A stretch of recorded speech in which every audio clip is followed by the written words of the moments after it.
Finally, I want to recognize everyone in the audience who has their own painful but important story to tell about the true and brutal nature of the Castro regime. Who witnessed terrible crimes committed in service of a depraved ideology. You saw the dreams of generations held by captive. And just literally, you look at what happened and what communism has done. You knew faces that disappeared, innocents locked in prisons, and believers persecuted for preaching the Word of God. You watched the women in white, bruised, bloodied, and captured on their way from Mass. You have heard the chilling cries of loved ones or the cracks of firing squads piercing through the ocean breeze. Not a good sound. Among the courageous Cuban dissidents with us on stage here today are Carrie Roque, who was imprisoned by the Castro regime 15 years ago. The exiles and dissidents here today have witnessed communism destroy a nation, just as communism has destroyed every single nation where it has ever been tried.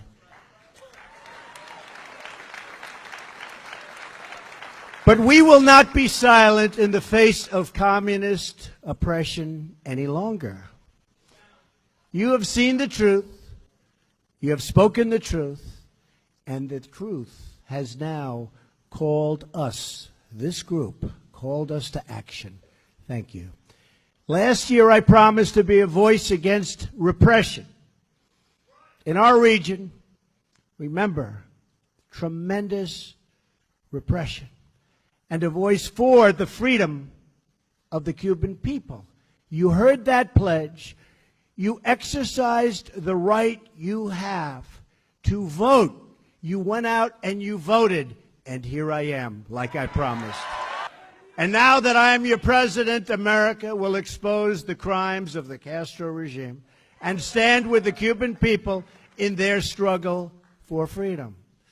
Because we know it is best for America to have freedom in our hemisphere, whether in Cuba or Venezuela, and to have a future where the people of each country can live out their own dreams.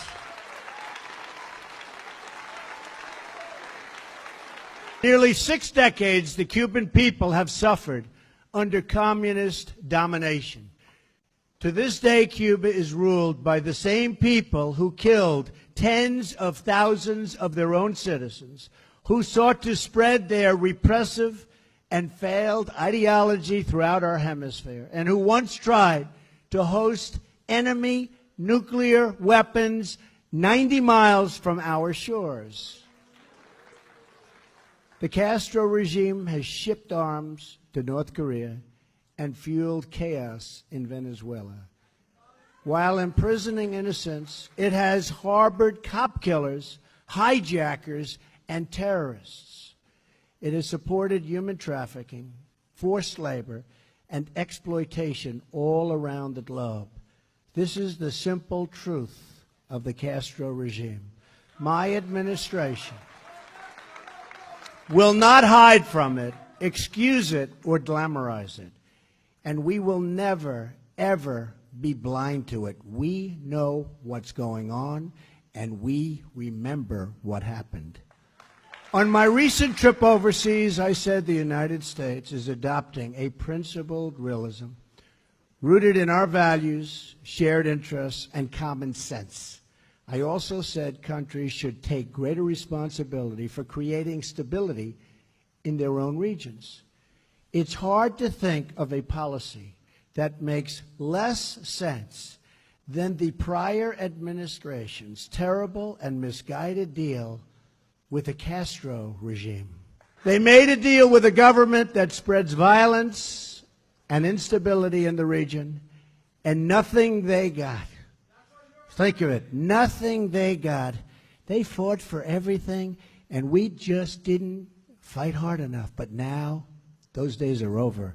Now we hold the cards. We now hold the cards. The previous administrations easing of restrictions on travel and trade does not help the Cuban people. They only enrich the Cuban regime.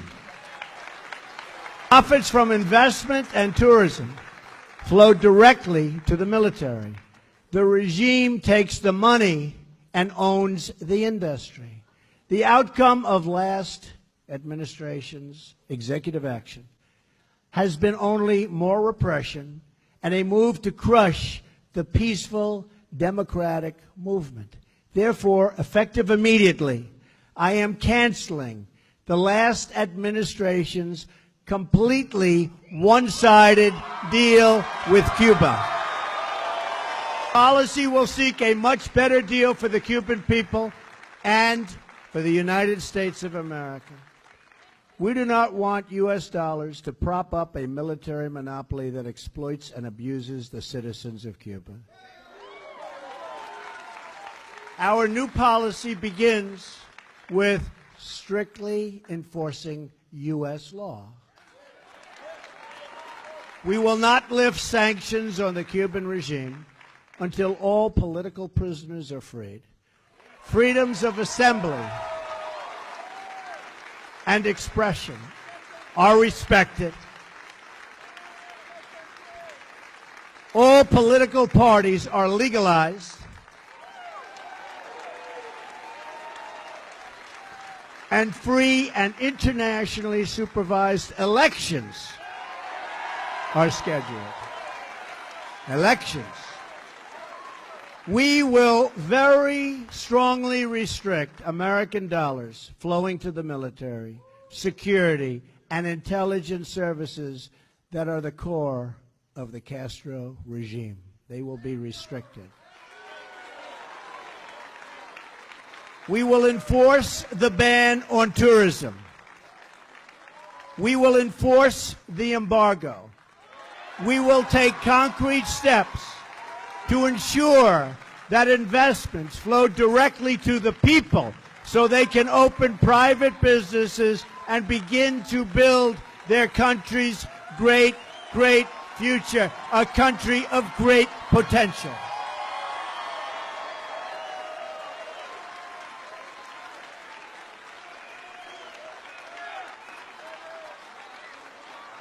My action today bypasses the military and the government to help the Cuban people themselves form businesses and pursue much better lives. We will keep in place the safeguards to prevent Cubans from risking their lives to unlawful travel to the United States. They are in such danger the way they have to come to this country, and we are going to be safeguarding those people. We have to. We have no choice. We have to.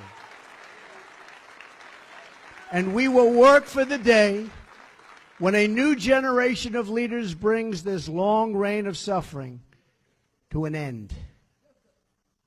And I do believe that end is in the very near future.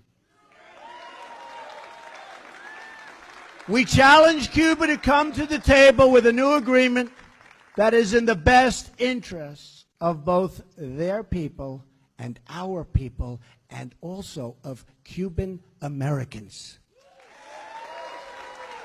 To the Cuban government, I say, put an end to the abuse of dissidents. Release the political prisoners. Stop jailing innocent people. Open yourselves to political and economic freedoms.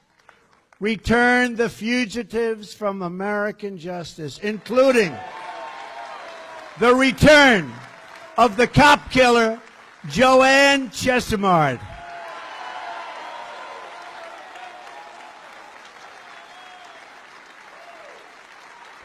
And finally, hand over the Cuban military criminals who shot down and killed 4 brave members of Brothers to the Rescue, who were in unarmed, small, slow civilian planes.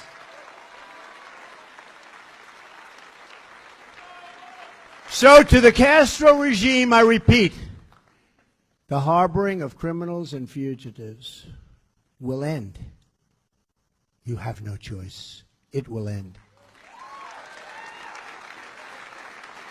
Any changes to the relationship between the United States and Cuba will depend on real progress toward these and the other goals, many of which I've described. When Cuba is ready to take concrete steps to these ends, we will be ready, willing, and able to come to the table to negotiate that much better deal for Cubans, for Americans, much better deal. And a deal that's fair. A deal that's fair. And a deal that makes sense. Our embassy remains open in the hope that our countries can forge a much stronger and better path. America believes that free, independent, and sovereign nations are the best vehicle for human happiness, for health, for education, for safety, for everything. We all accept that all nations have the right to chart their own paths, and I'm certainly a very big believer in that. So we will respect Cuban sovereignty, but we will never turn our backs on the Cuban people. That will not happen. Over the years, a special sympathy has grown between this land of the free and the beautiful people of that island so close to our shores and so deeply woven into the history of our region. America has rejected the Cuban people's oppressors. They are rejected. Officially today, they are rejected. And to those people, America has become a source of strength and our flag a symbol of hope. I know that is exactly what America is to you and what it represents to you. It represents the same to me. It represents the same to all of us. America will always stand for liberty, and America will always pray and cheer for the freedom of the Cuban people. I just want to end by saying, may God bless everyone searching for freedom. May God bless Cuba. May God bless the United States of America. And God bless you all. Thank you.